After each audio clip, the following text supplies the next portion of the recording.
Welcome to CinemaSpection. I'm Tim. I'm Corinne. I'm Rosie. And this time we're leaping into our snazzy solar-powered time machine and visiting 1979 with the father of time travel fiction, H.G. Wells, in Time After Time. For H.G. Wells, the modern world offers a spectacular array of revelations, embarrassments, and delights. But Wells has not come here as a tourist. His visit will be somewhat more dangerous. For he is pursuing Jack the Ripper, a villain who has eluded his fate by escaping into time. 90 years ago, I was a freak. Today, I'm an amateur.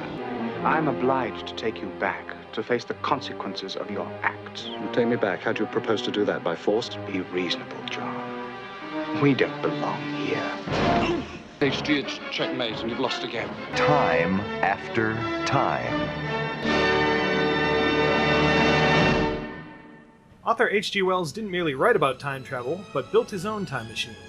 Unfortunately, the grand unveiling of his new invention is marred by the revelation that one of his associates, Surgeon John Leslie Stevenson, is actually the infamous Jack the Ripper. Stevenson uses Wells' machine to escape to the future, and after the machine returns to its origin point, Wells follows, arriving in San Francisco in 1979. There, he discovers the future isn't quite the utopia he had imagined, while Stevenson, continuing his bloody habits, finds himself quite at home in a world of violence and conflict. As Wells attempts to track Stevenson down, he forms a budding romance with bank teller Amy Robbins, a relationship that puts her directly in the path of Stevenson's murderous rampage. As per usual, we will be discussing Time After Time in detail, so if you haven't seen the movie and want to remain unspoiled, we recommend that you watch the film before listening to the rest of this episode. So this was your first time seeing this film, Rosie, right? Yes. What did you think of it? Well, I didn't have any previous notions going in, so I must admit the description looked a little cheesy. I was wondering where they'd go with it and how much would be romance versus mystery versus detective work chasing a serial killer. How much would be cheesy costumes from the late 70s. So I went into it with an open mind and ready to be amused, and I think it definitely tipped the scales towards the detective side of things. But that didn't mean there wasn't chemistry between the two. Well, they did end up marrying, so there's That's true. some sort of chemistry between the actors. You know, it's hard to do an entire romance in about 24 hours, and I think they did a better job than I've seen in some movies. And I think they made it very clear that in this period of time, a lot of women are doing the one-night stands, and that's normal, and she really thought about this one carefully. Great. I, again, don't remember the first time I saw this. It was most likely on VHS through my mother. One of the more appropriate films that I saw as a child, I think. Not too many bad things happen in this one. I remember loving it. I remember loving it a lot more than I do now. This is one I remember seeing in pieces. I actually saw it first from the point where he goes out to lunch with Amy, then had to go back and see the beginning part of it. But I always found it very charming. I grew up reading H.G. Wells, and the idea of seeing this, amazingly prolific author who was kind of the father of science fiction, if you will, as this socially awkward, clumsy guy wandering around San Francisco was really charming to me. Plus, I'm a big fan of David Warner, so anything with him, it's got something good going for it. Let's get a little basic info about the movie. It was released by Warner Brothers on August 31st, 1979. Don't have a figure for what the budget was, but it grossed about $13 million. Wasn't actually considered a big success. However, it did win Saturn Awards, awards given out for science fiction films and literature, for Best Writing, Best Actress for Steenburgen, and Best Music Score for Miklos Rozsa, and received nominations for McDowell, Warner, Best Costumes, Best Director, and Best Film. It was also nominated for the Edgar Allan Poe Award for Best Screenplay and Best Dramatic Presentation at the Hugos. Having seen it again just moments ago, it does surprise me how nominated this film was. It's fun. It is a lot of fun, but it either just doesn't hold up to a viewing almost 40 years later. It doesn't hold up very well, but it was entertaining. There's certainly not a lot to it. No. There's not a huge amount of character development or change, but it's relatively real time, which is a funny phrase to use in this context. But the bad guy, within minutes of moving to a new time, is still himself. So, there's not a lot going on. I think the concept of catching someone throughout time is going to be the only fascination going on here. I do think there's a little bit more subtle development with Wells, but we'll get into that. So let's talk about the cast and characters. First off, of course, is Malcolm McDowell as H.G. Wells. Malcolm McDowell will always be H.G. Wells for me. Whenever I picture H.G. Wells in my head, it is Malcolm McDowell, which may or may not be to H.G.'s disservice. I think it's a service to him. McDowell's a cool dude and a handsome guy. He is a handsome guy. Of course, he's best known for playing villains, most notably Alex DeLarge in The Clockwork Orange, but also creepy roles in Cat People, Tank Girl, Star Trek Generations. He played the title character in the infamous biopic Caligula, and recreated the role of Sam Loomis for Rob Zombie's Halloween remake and its sequel. This is actually the first thing I'd seen him in, so this is what I usually associate him with. So seeing Clockwork Orange years later and seeing how horrific he was in that one was kind of a revelation. One thing I really liked about how he did this character is it's really hard to do nerdy well. And one big characteristic of a scientist traveling throughout time is that he would be fascinated and not confused. And I think he really carried that off okay. A lot of time traveler movies, it takes the first few scenes just to be totally baffled and have no idea what's going on. But, he stayed focused, and he was more... He could figure out how everything... he watched how to run the car once, and he could do it immediately afterwards, so... Yeah, a lot of time travel movies, as soon as the person travels through time, they become an idiot and start not making connections you'd think an average person would. And I like that he makes some big faux pas, obviously, but he figures it out over time. May I help you? I'd like to see the officer in charge of foreign currency exchange. You're looking at him. You? But surely there must be a gentleman. Don't be a chauvinist. It's taken me 3 years to make it to foreign. What's the matter? Don't you believe in women's liberation? Women's liberation? Well, I'm dreadfully sorry. I meant no disrespect. As a matter of fact, I was all for it, so I shouldn't complain. You were all for it. What changed your mind? Nothing. And there is that thing where he's constantly looking at technology, like when they're going through the World's Fair Pavilion, and he just keeps looking up at the electronic lights, and he's fascinated by all these tiny little devices he doesn't have in his time. Plus, there's that great comedic physicality he gives to it. The awkwardness when he's just trying to open the cab door and trying to figure out which direction the door handle goes, or that weird gangly run whenever he has to run everywhere. Among those considered for the role were Richard Dreyfuss. Meyer had actually wanted to cast Derek Jacobi. He cast McDowell based on his work in Lindsay Anderson's films, such as Oh Lucky Man and If. And McDowell actually listened to vocal recordings of the real H.G. Wells, but Wells had this kind of high-pitched regional London accent that McDowell thought would come across as a little too comical, and probably quite wisely avoided using it. The real Wells was actually an avowed socialist and expressed this distrust of the working class, which kind of makes his relationship with Amy, who's this average bank teller, a bit ironic. Next we have Mary Steenburgen playing Amy Robbins. Prior to this, Steenburgen had appeared in Goin' South, Jack Nicholson's directorial debut. She would win the Best Supporting Actress Oscar for the next year for her role in Melvin and Howard, and would also appear in What's Eating Gilbert Grape, Nixon, Step Brothers, and would time travel again in the third Back to the Future movie. I'm not sure how Amy was written in the script, but I did find her character very obnoxious. It's a very, very thick accent, an accent I cannot even place. I thought, it might be New York. It might be Boston. It's nothing. It is just a whiny accent. It grates on me. You here on a visit? Tourist type thing? Mm-hmm. Well, if you don't know anyone, perhaps you'll let me show you around. We San Franciscans are pretty proud of this old town. Well, yes, perhaps that might be nice. Well, it's your option. You've got the card. Give me a ring if you feel like it. My name's Amy.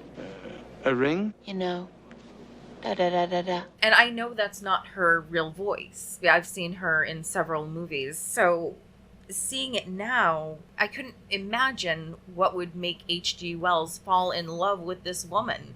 She's brash, she's forward, she exposes her ankles. I mean, she's absolutely not what I thought a lady he'd fall in love with would act, sound, or anything. I can't imagine them together character-wise. Even though they do have physical chemistry, the characters do not mesh. Maybe that's why, a free thinker might pick out a woman who's completely different from those he was used to in his own time. I thought her speech very listless and a little spacey and slow, sort of the Phoebe from Friends delivery.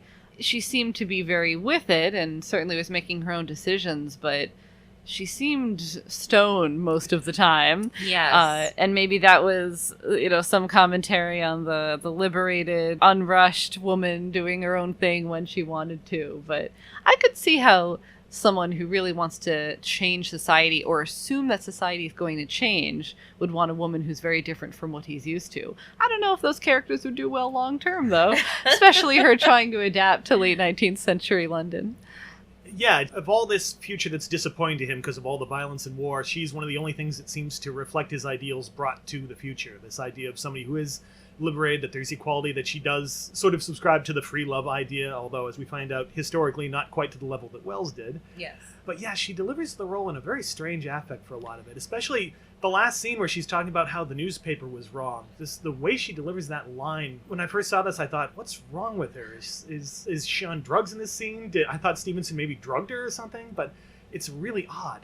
Well, she was still on benzos. She was, but I assumed this time watching it through that she was just in a fugue of sorts, because it was such a flat delivery. Yeah, and then I thought, watching it again, that maybe a lot of it is supposed to be sarcastic at first, when she's looking at this strange guy and kind of giving him this weird attitude because he is so odd and offbeat, but that doesn't quite cut it either, because it is consistent throughout the movie, even after she gets to know him. So yeah, it's just a really odd performance choice. Nicholas Meyer, the director, had originally wanted to cast Shelley Hack, who he had been dating at the time as Amy, but she didn't want to get such a substantial role due to her relationship with the director, so she appears in a small part as a docent at the museum.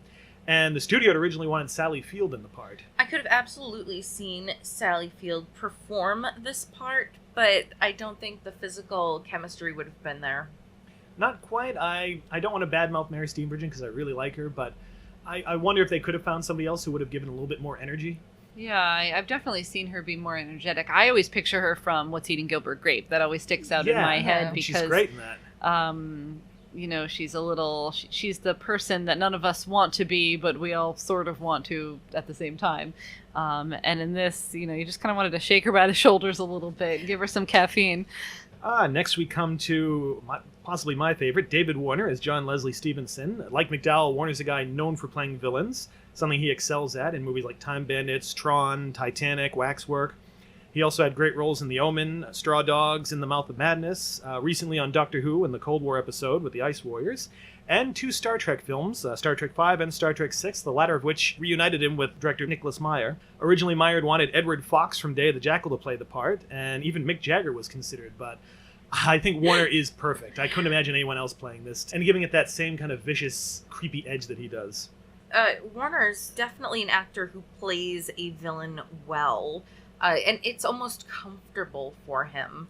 He definitely has a baseline for his evil villains, and then he builds off of it a bit more. I can't imagine another actor in that role, but I also don't think he brought anything special to it. In the first part of the movie where he is playing the Victorian gentleman, you can feel something kind of restrained there. Especially in that moment he has over the chessboard with Wells, where he's talking about how he views society actually being. Really, you astonish me, H.G. In the midst of all your theorizing, you managed to ignore the facts. The evidence of human history is that we live in a cosmic charnel house. Mankind has not changed for 2,000 years. We hunt, we're hunted. That's how it is. That's how it shall always be. The future will prove you wrong. The future will tell. And when he gets to San Francisco, you can feel like he's almost reveling in it. That he does feel like he's finally home, and that here he can be this horrible creature that he is without restraint, without worrying about hiding under this proper and staid exterior. And I like that. Plus, he seems to have this great kind of ideological duel with Wells about what people are really like. That it is all about predators and victims and violence and war and death. And you can see that Wells is constantly pushing against that. That, he is the pacifist, he doesn't believe in violence. And even to that great moment at the end where Wells pulls that control stick out of the machine and kills him, and Stevenson gives him this little nod as if to say he's kind of won, that he has proven that Wells has that in him too. It wasn't necessarily a checkmate until that moment. Yeah, you see this burgeoning respect that he has for Wells over the course of the movie. He thinks he's this kind of just cowardly, didactic philosopher. When he sees that he's actually followed him through time, he's a little impressed at first, and that kind of grows over the course of the movie. But that's speaking for the character. I mean, I can't offhand think of another actor that would have been great in the role, but I don't feel like that actor himself brought more to the table than he usually brings. It's like having, like, Sean Connery be this one thing that you are always, and it felt like that to me. He's just very samey. One thing that seemed a little bit creepy in a good way, and it was more of a physical characteristic, and it was interesting having these two actors play each other, was I was just noticing how big his head and his face was, especially when they were together. And that gives you a sort of otherworldly, almost, he looked distorted and wrong in some way. And I think they did his makeup a little bit to enhance some of his more prominent features, but he looked twice as big as Wells in this, and that really made you concerned and intimidated. And they very briefly have a physical fight, but it's more a battle of wits, and he just seemed much more intimidated, but not necessarily too deep. I mean, he's a self-acknowledged monster and stayed that way for the film. Didn't really seem embarrassed. In fact, he seemed really excited that instead of adapting his ways, he found a new world that was better adapted for his. Hey, Brett, a couple other little subtle things I noticed when he kills that woman in her apartment after the blood spurts in his eye. And rather than the usual kind of serial killer pleasure, there's this moment of discomfort. Like he had his high and he's coming down off of it and he feels just not quite right. And of course, it's supposed to look like a teardrop. Yeah, which is a beautiful little touch. But also, that last confrontation they have in the museum, right in front of the machine, when he has Amy at knife point, and Wells is going on about, begging him not to kill her, and he actually sees how much Wells cares, and there's a moment of uncertainty in his face, like he doesn't quite know how to react to this. And he's usually, again, looked down on Wells so much. It seems like in this moment has, I don't know if it's quite respect, but he's like actually considering being merciful, and it's something that he's not used to. And I thought Warner plays that really subtly. It's just a tiny thing in his eyes, but I like that. I think that gives that character, again, a little bit more depth. Well, they definitely had a Holmes-Moriarty relationship where they're on the same level, but they're on opposite sides of the spectrum. It's interesting to note that Warner supposedly played the role in considerable pain because he had broken both of his ankles not long before. So you can see during the running scenes when he's running away, it's more of a kind of a gentle jog. And a lot of times they actually use doubles for those shots as well. I thought that was a character choice because he really did have a lurch, and I liked that lurch. Mm-hmm. I had no idea that it was an injury. Yeah, it worked really well for the part. But next we come to Charles Chaffee as Lieutenant Mitchell. Chaffee also appeared in Clute and played another cop in the blaxploitation classic Shaft. He'd also appear in Missing and Raymond Williams' The Adventure Begins, as well as on television shows such as Ryan's Hope, YA50, The X-Files, and The Practice. He's kind of the standard cop foil in the movie. He doesn't really get a whole lot to do, but I like that his character is kind of a practical cop. I mean, you can look at it from his point of view and understand exactly why he'd be suspicious of Wells and want to investigate him and see him as the prime suspect. I felt like Lieutenant Mitchell was the stand-in for the audience. We got to say, HG, you're crazy. You're in our world, and you're saying that you're Sherlock Holmes. I don't think so. Mm-hmm. And so having that character, having Lieutenant Mitchell be the outsider looking in at this with a critical eye was a pretty brilliant move on the screenwriter's part. I mean, forget about the shop. Forget about the time machine. Forget that I'm H.G. Wells. Please. Please, just save the girl. I'm afraid you'll have to do better than that. Last time you were Sherlock Holmes. All right, let's take it from the top. My name is H.G. Wells. I came here in a time machine, the one at the museum. Now just tell me what you want. I want the truth, not this cock and bull story, and we're going to stay here until I get it. And I like how when Wells is trying to reason with him and even offers to confess, they have that long, slow close-up, and you can see him, again, not really sure and actually starting to think maybe this guy is telling the truth, and cut to immediately the two cops checking out the house. So that he's not complete, asshole about it, that he does have a little bit of an open mind that this guy might be telling him something true. And when he apologizes, he really looks sorry for him. Yeah, it's a really sad moment. They did just see a severed arm. Next, Patty D'Arbonville as Shirley. She's actually the victim in the apartment, so she doesn't have much of a part. There's not a huge cast to this movie, actually. D'Arbonville made her first film appearance in Andy Warhol's film Flesh and was a member of his factory scene in the 60s, when she also worked as a model. She dated Cat Stevens, who wrote several songs inspired by her, and she would also appear in movies such as Real Genius, Wired, World Trade Center, and on television in My So-Called Life, New York Undercover, and Rescue Me. As I said, she doesn't have a huge part, but she does kind of serve as a good stand-in for all of Stevenson's victims. Are you a typical American woman? Am I a typical American woman? Me? Yeah, more or less. You know, I like to hang out. And what about you? Are you a typical Englishman? Not really. She's very frivolous and was surprised that a date would actually bring her flowers, because she's obviously used to she really felt that giving in too early was anti-feminist, because feminists should always, be their own. But in her way, she's showing another side of feminism, in that you are allowed to be as sexual as you want, and she wanted to have as much fun as she wanted to, but in the process was probably not being as respected as she may have wanted to. And, that's always the balance of feminism, of don't be objectified, but if you want to be, that's your choice too. The choice of the gaze.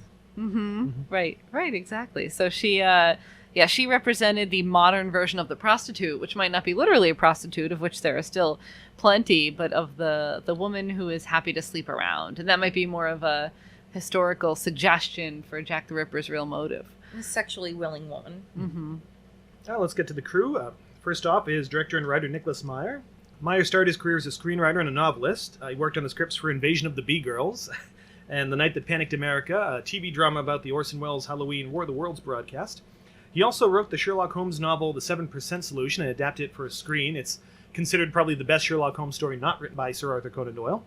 This was actually his directorial debut, and he'd go on to direct the TV movie the day after, as well as Star Trek II and VI, among other projects. And I like how this script actually ties in well with 7% Solution, where there you had Sherlock Holmes meeting Sigmund Freud, these kind of one real character, one fictionalized. Yeah. So here we have H.G. Wells meeting Jack the Ripper. Again, these two completely disparate characters in history. We'll throw them together and see what happens. Which is exactly what this turns into. This film, the screenplay, is a pastiche in the most glorious kind of way, where it's like, well, these people probably never would have met in real life, but they would have a lot to do with each other. They're both intelligent, educated men, and let's see, it feels like a story element, a what if. Exactly. You can hear this being pitched to a movie executive. Yes. Think The Time Machine and From Hell. From Hell, right. Yeah. The script, it isn't credited on screen, but the movie's actually based on a novel that at the time hadn't been published. It was written by Carl Alexander with story elements by Steve Hayes. And because the book wasn't finished when Meyer optioned the rights to the movie, he and Alexander actually traded story elements and would suggest things that for one to use or for the other to use. Alexander later wrote a sequel to the original novel called Jacqueline the Ripper, with Amy and Herbert returning to 2010 to face Stevenson, who had been released from prison and was now a woman. I don't know exactly how that played out, but... Had the first novel, the one that the movie had been based on, had that ever been released? It has been released, yeah. Under which name? Just As Time After Time. Okay. But that's why you'll notice it actually isn't in the credits of the movie as based on the novel. Alexander and Hayes just get a story credit instead. Okay. The cinematography was by Paul Lohman. Lohman would also photograph movies such as Trilogy of Terror, Nashville, Silent Movie, and Mommy Dearest. A lot of the photography in the movie is kind of straightforward. There's not too much polish on it, but there's a couple little stylish bits here and there, like that opening shot where we're just slowly coming in on the prostitute in the street. And it's not until about midway through the shot we realize it's actually Stevenson's point of view. Yeah, it's the first person point of view that is a little confusing. It's a great style, and I think we just saw, what is it called? Oh, Dark Passage. Dark Passage, which makes great use of the first person camera. But in this instant, it feels more like a stunt, because we know going into the rest of the film who Jack the Ripper is. There is no great mystery here to be solved. It feels like a gimmick. It's nice, but it doesn't have any reason for existing besides being a fun camera point of view. But I like that it kind of puts the audience in the mindset of a completely different movie, not the one that they're about to get. It feels much more like we're going to see a straight suspense movie or a horror movie.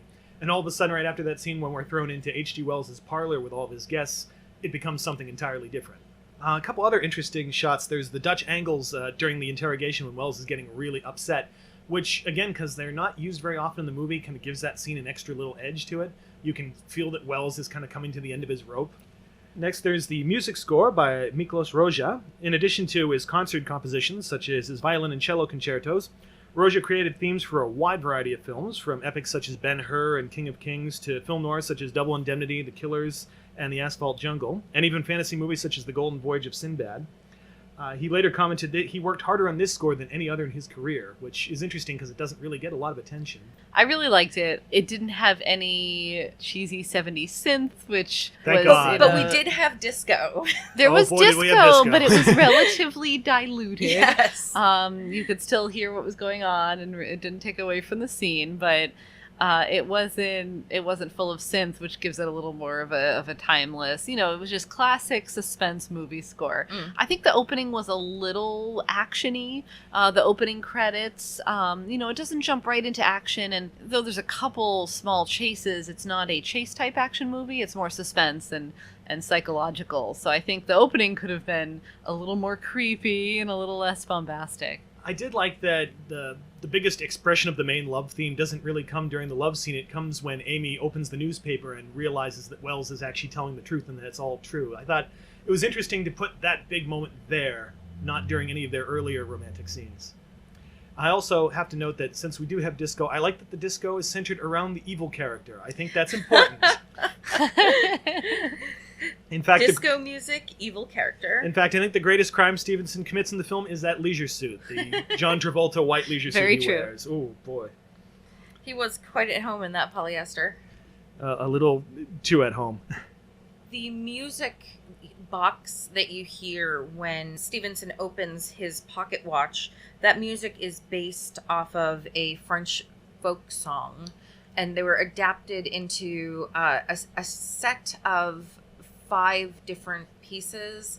I wish I could recall who the composer was, who the person who adapted them. Let's get into some of the themes and meanings of the movie. One of the big ones is that sense of a character who's ill at ease at their own time or is unsatisfied with their own time. And Wells, of course, looking forward to this future that he thinks is going to be this socialist utopia that he's been predicting in his writings for all this time. And of course it isn't. Horrors of war and crime occur and continue to occur.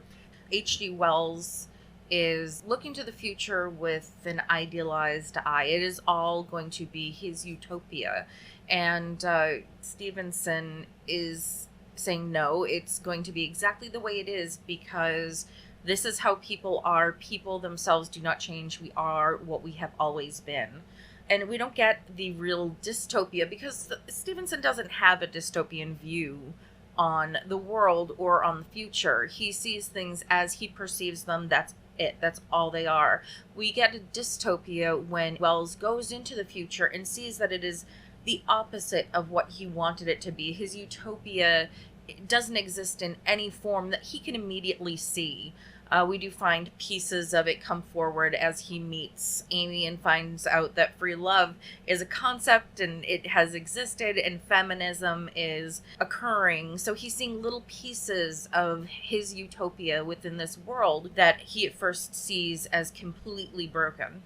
And he's gutted to see that Stevenson is the one who really fits in this time rather than him. I think Stevenson does really fit in that time on the surface, but the more it seems too easy for him.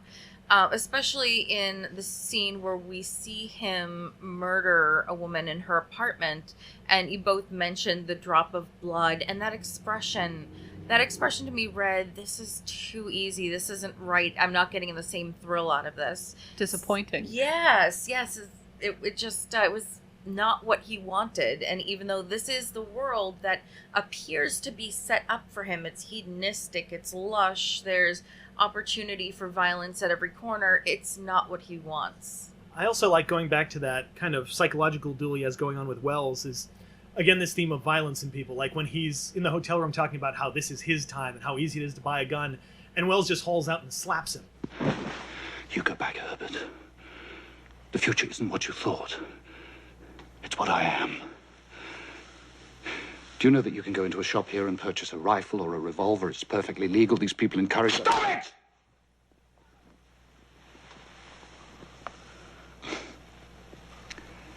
It's catching, isn't it? Violence. And again, it's this moment of victory for him that he, as he says, it's catchy, isn't it? that he's proven that this element exists in Wells. He's kind of broken through this, what he feels is a hypocrisy in Wells and Victorian society. It wasn't just the slap. The slap was just the beginning, because Stevenson is the person to say, oh, you can just go buy a gun. And by the end of the film, Wells is so torn apart and mixed up. He buys a gun. He is going to commit premeditated murder. He sort of joins the hell that he was so disgusted at when he first came over. Well, I wouldn't purchase a weapon now, even if I could. Oh, what is this, Victorian chivalry or something? We're playing for keeps here. Exactly. And Stevenson was right about one thing. Violence is contagious. Like measles. And the real problem with progress is not that things aren't more efficient. The trouble is they're the same things. World War this, World War that. Oh, we're obviously killing much more efficiently, but we're still killing. Well, I'm not going to stoop to that man's barbaric level. The first man to raise a fist is the man who's run out of ideas. And which, again, he pretty much does in the last scene. He doesn't really have to pull that stick out and kill Stevenson, or at least consign him to eternity through the time vortex, but he does. Well, Stevenson says that it's checkmate. Wells had lost. And it's a little confusing, because you're like, oh, well, how did he lose? You're getting in the time machine, he's going to kill you, but that's the point. He has lost his idea that people could be better than they are. People can be better than Jack the Ripper. In fact, he is now a murderer himself. And from that moment on, he decides he's going to go back to his own time, because that's where he belongs. That this utopian society he envisioned, he isn't going to find it. At least not to his liking. The best he can do is go back to his time and try to improve humanity in what little ways he can, through his writing, through his ideals, through promoting those. And I'm not 100% sure of the timeline of Wells' bibliography, but in a lot of the shots in the museum, you can see that Wells is standing right in front of this giant poster about War of the Worlds. And you almost get the sense that after this experience of the future, he is going to go back and write the War of the Worlds. And the Time Machine, which this movie actually parallels a lot of what happens in the Time Machine as well, where the unnamed narrator thinks he's going to go to the future and see humanity blossom into this incredible society. And instead it's broken down into this class-based savagery with the Morlocks and the Eloi. And again, he becomes kind of dispirited. He eventually gets forward enough to see the end of the Earth, and it's just soul-killing for him in that story as well. And also, similar to the way Wells decides that he has to go back to his time, that he kind of gets beyond this idea of it's the time frame that's important, that defining the right time for you, that getting to the future is going to make everything better. Amy goes beyond this idea that she can't live in the past, that she is willing to give up the freedoms that she has in the present, and the higher level of society that women are allowed to aspire to then, to go back to the Victorian era because of him, because she wants to be with him. One other theme is the idea of responsibility, that Wells, he could just let Stevenson run around loose in 1979 San Francisco and it wouldn't really affect him back in Victorian London, but he feels he has to go back. He has to save, again, what he thinks is going to be this completely gentle society from this monster. And again, it comes up later when Amy suggests they could go to the future and again leave him behind, and Wells still can't do it. He knows that no, he has to stick around and stop this guy. If we're discussing themes, I think there was a bit of feminism, or at least, the idea of how feminism was in the 70s. Mm-hmm. She blows a tire and she jacks up the car and changes the tire while he goes to scream for help. That's a bit of a role reversal. There's a couple times that she mentions, gay folks, and rather than being homophobic, she's simply saying, I prefer my sex straight, which is a very early call to, there's gay people, there's straight people, this is how I like it. Do you often invite... Do I often invite strange men to lunch? No, I do not. But it's not often that a strange man turns me on, or a strange woman. Oh, don't get me wrong, I didn't mean to imply I was a dyke. A dyke? Oh, sorry, lesbian or anything like that, because I'm not. I like my sex straight. It's just that I do go for months sometimes without meeting anybody who does it for me, you know what I mean? There's better ways to say it, but she wasn't being as homophobic as other films of that time were often being. They definitely use 70s terminology. Sure, the language, sure, but this is trying to show a very free society, relatively equal, more so than other films of the time were doing. And yet she still chose to go back, and maybe that's suggestive of sending back some threads of feminism to be used. Yes, she did mention that she was going to change her name to Susan B. Anthony. And I mean, we know she wasn't literally going to do that. Historically, Wells did marry Amy.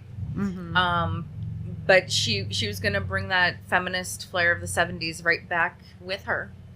So a theme that we haven't touched on, which I feel is like the most obvious one, is time. The theme of time goes through the motif of clocks, through the motion of the restaurant where Amy and Wells had dinner. It moved. It was one of those moving restaurants, and it moved clockwise. Watches, you could hear the bells of Big Ben and of a clock tower in San Francisco. At that clock tower, actually, there's also this wonderful quote, "Son, observe the time and fly from evil," which is particularly potent for this movie, because he's very, very observant of the time. He notices when he's in interrogation what time it is. He grabs this woman's wrist and looks at her watch. While she's sleeping and missing all of this, the time keeps marching on. Yes, you can see Amy's clock by her bedside when she wakes up, and we see that it's almost to that time where the murder is going to occur. Everybody has pocket watches. Even when he first arrives, the first thing he notices is the 8-hour time difference and realizes, oh, right. Yes, but there's also something that's a little bit more subtle, probably not on purpose, but I love it. During the chase scene, the brickwork, they're all circles. They're all like concentric circles. They're these clock shapes that they're running across. So they're chasing each other, not just through time, but through space and time. It's wonderful. One other thing that occurred to me watching it, again, going back to this idea of a socialist utopia, I love that Wells's method of tracking down Stevenson involves capitalism. He has to go to banks, bank after bank after bank, following the money. And you can see that disappointment when he goes into the bank and has to, he sighs and goes, oh yes, everybody needs money. He's so disappointed that that's still the case, even now, first stop, years in the future. But the first thing he did in the past, when he realized he needed to go to the future, he got as much money as he could, and he even got items of value just in case he had to trade, but he was really focused on getting money. So even though in his heart he was hoping that capitalism and money would be a thing of the past, he knew. Getting into a little about the real Wells, in reality, the actual Wells and Robbins had a stormy marriage because despite his apparently progressive views, his idea of free love mostly involved about husbands being able to take as many lovers as they wanted and women remaining faithful for appearance's sake, for propriety. Sounds very familiar. All right. Which they make a very sly reference to in the movie where he talks about how he was divorced. As a matter of fact, I'm also divorced for similar reasons. She wanted you to be a housewife? She wanted me to be routine. Oh. Well, that is one thing you definitely are not. Not knowing that sounds like she wanted him to be very pigeonholed in this very staid thing, and which is kind of true, but not quite in the way that the audience might think. A couple other bits of trivia from the movie. There was actually a scene deleted where Wells would have been riding the bus and encountered this punk who's blasting his boombox really, really loudly. When it got cut out, Meyer would actually reuse it for Star Trek IV, which he co-wrote with that scene with Kirk and Spock on the bus. That's great. I'm assuming Wells didn't have as elegant a solution for that problem as Spock did in that moment. In addition to Wells using the Sherlock Holmes alias, and I love that, the idea that when he goes in the future, he's going to take a name from some little bit of popular fiction that he assumes is not going to be known. But it was years in the future. Wildly popular in 1893. Wildly, Sherlock Holmes began serial runs in, I believe, 1887. So it was wildly popular by 1893. So the fact that he thought, it's not going to live on, it doesn't matter, this isn't an immortal piece of work, I can borrow the name. It also might be, he might have had disdain for Doyle because Wells was very much atheist, or at least agnostic, and Doyle was big into spiritualism, so he probably had a little disdain for him as a writer anyway, and would figure, his work, it's not going to live on, not like the stuff I'm going to do. I don't remember a lot of my history with Doyle, but he didn't get into spiritualism until very late in his career, so I'm not sure how much of that is historical or not, if it's an anachronism, but the character himself does adopt the Basil Rathbone hat. Oh, the Deerstalker. The Deerstalker. So H.G. Wells in this movie is wearing a deer stalker. I like how they didn't make it too clear how the police were responding to that name. You know, whether in this universe it was as popular as it is now, because they didn't immediately just kick him out of the room when he said Sherlock Holmes, but they later teased him, oh, you're not Sherlock Holmes anymore. So, I think they wanted this to be a relatively neutral future where a lot of people might not have heard of Sherlock Holmes. I took it more as, this guy's insane. We should handle him with kid gloves and just humor him while he's in the office. One of the reasons there's so many little Holmes references throughout is because Myers was a huge Holmes fan. Again, going back to the book that he wrote. There's a couple other ones, like the landlady is named Mrs. Turner, which was a name that Doyle used for the housekeeper by mistake. She's normally Mrs. Hudson in all the Holmes stories, except for one story where she was accidentally referred to as Mrs. Turner. So that's something that Myers would have remembered and stuck in there as a gag. Arthur Doyle was not known for his consistency. Yeah, just look at Watson's wives.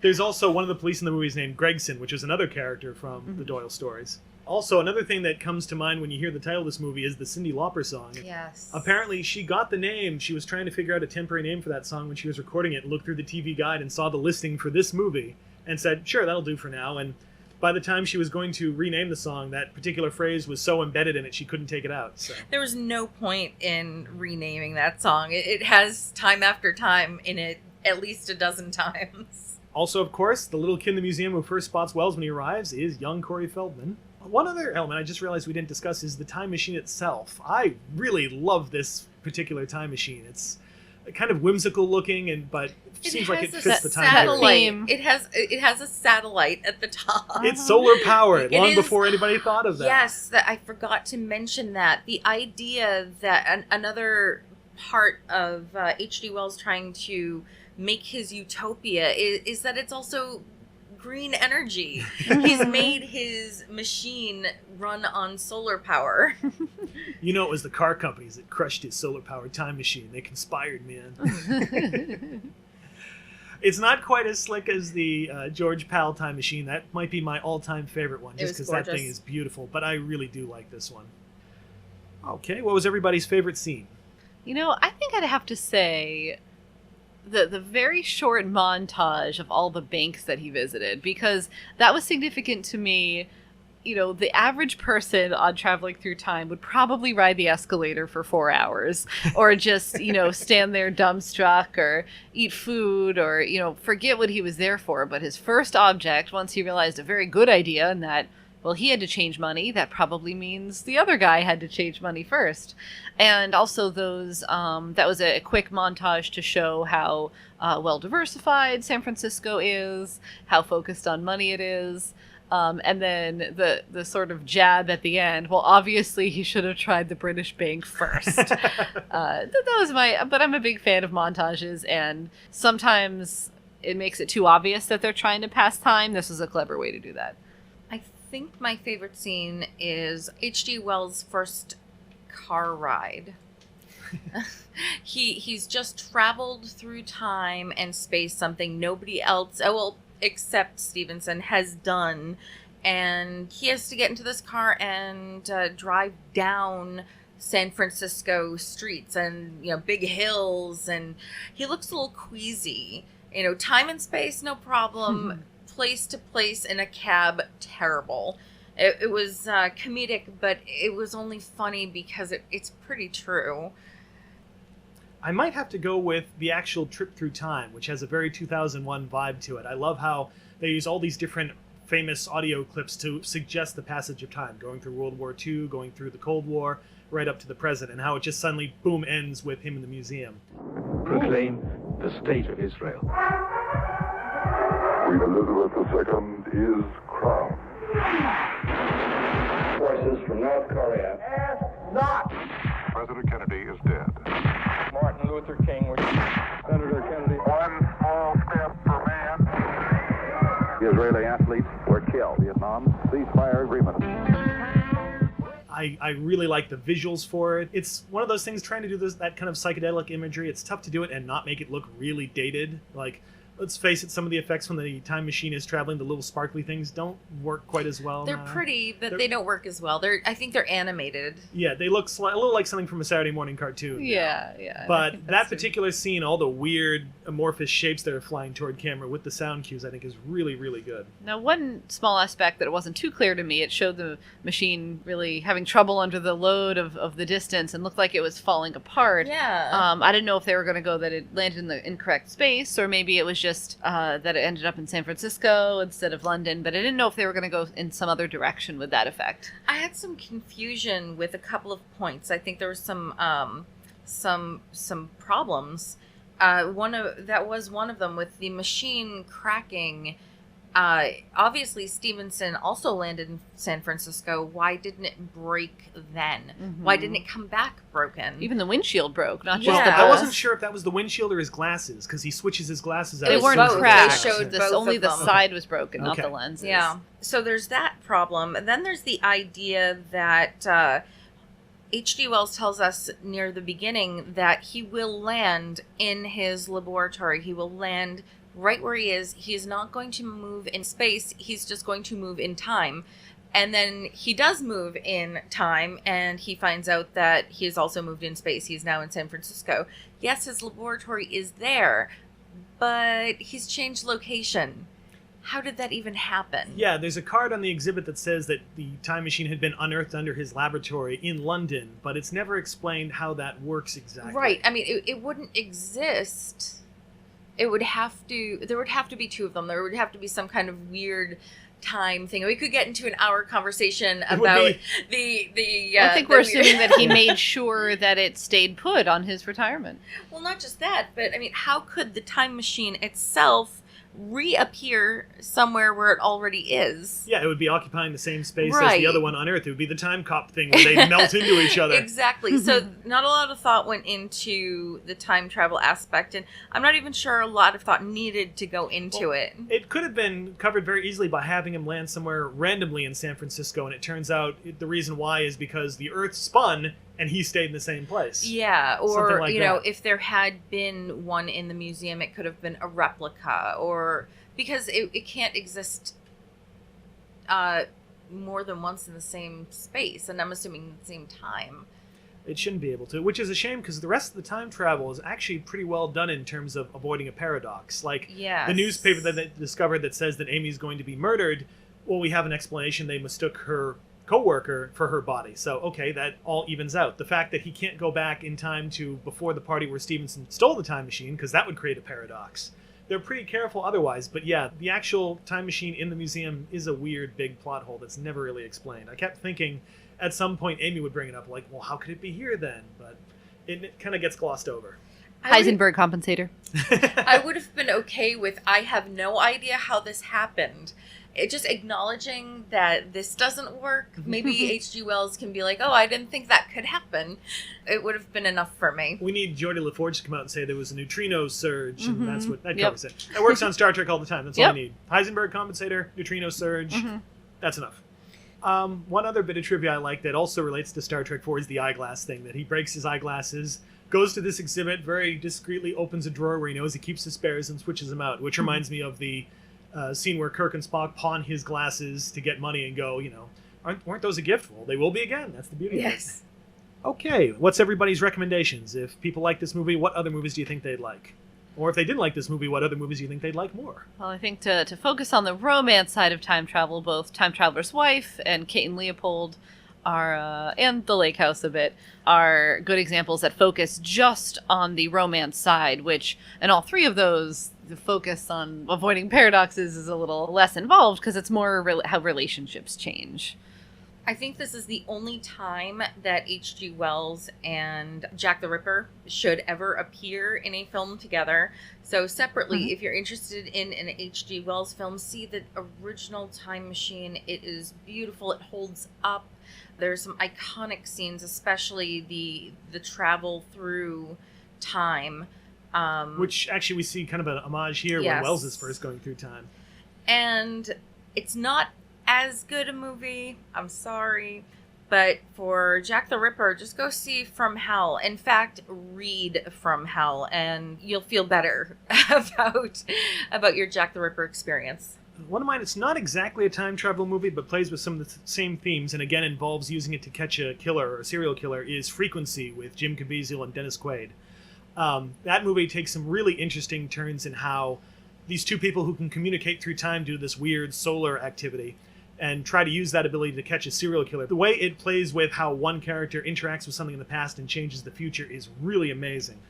The other one, and it sounds like a bit of an odd choice, is Woody Allen's Midnight in Paris with Owen Wilson, which again focuses on the idea of a character who's longing for a different time where he thinks everything is perfect. And in that case, the Owen Wilson character gets to be zapped back to 1920s Paris and finds it's great, but at the same time, even people there are longing for a different time period, that you can't really find the perfect ideal time by going back and forth. It's just wherever you are and making the best of where you are. The grass is always greener. The Precisely. time machine is always wispier. Well, that ends our conversation, but not the discussion. If you'd like to have your say about Time After Time or feel that we missed something, check out the comments section for this episode on cinemaspection.blogspot.com and start talking. Email your comments, complaints, questions, and suggestions to cinemaspection@gmail.com. You can also like our Facebook page and follow us on Twitter. Our show is available on iTunes and Stitcher, so if you like what you hear, please subscribe to us. And if you have a moment to spare, please leave us a review. We appreciate any feedback you offer. We'll be back to discuss another movie next time. Until then, remember to keep watching closely. There's more to a movie than just what's on the screen.